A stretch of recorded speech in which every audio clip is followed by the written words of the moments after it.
Price card. இன்றைய தியானம் மத்தேயு 27 முதல் 35 வரை. அப்பொழுது தேசாதிபதியின் போர் சேவகர் இயேசுவை தேசாதிபதியின் அரமனையிலே கொண்டு போய் போர் சேவகரின் கூட்டம் முழுவதையும் அவரிடத்தில் கூடிவர செய்து அவர் வஸ்திரங்களை கழற்றி சிவப்பான மேல் அங்கியை அவருக்கு உடுத்தி முள்ளுகளால் ஒரு முடியை பின்னி அவர் சிரசின் மேல் வைத்து அவர் வலது கையில் ஒரு கோலை கொடுத்து அவர் முன்பாக முழங்காற்படியிட்டு, யூதருடைய ராஜாவே வாழ்க என்று அவரை பரியாசம் பண்ணி அவர் மேல் துப்பி அந்த கோலை எடுத்து அவரை சிரசில் அடித்தார்கள்.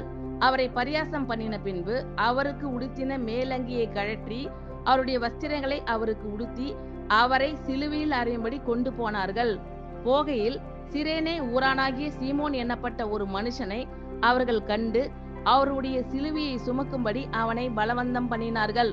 கபாலஸ்தலம் என்று அர்த்தம் கொள்ளும் கொல்கொதா என்னும் இடத்துக்கு அவர்கள் வந்தபோது கசப்பு கலந்த காடியை அவருக்கு குடிக்க கொடுத்தார்கள். அவர் அதை ருசி பார்த்து குடிக்க மனதில்லாதிருந்தார். அவரை சிலுவையில் அறைந்த பின்பு அவர்கள் சீட்டு போட்டு அவருடைய வஸ்திரங்களை பங்கிட்டு கொண்டார்கள். என் வஸ்திரங்களை தங்களுக்குள்ளே பங்கிட்டு என் உடையின் பேரில் சீட்டு போட்டார்கள் என்று தீர்க்கதரிசியால் உரைக்கப்பட்டது நிறைவேறும்படி இப்படி நடந்தது. ஆமேன்.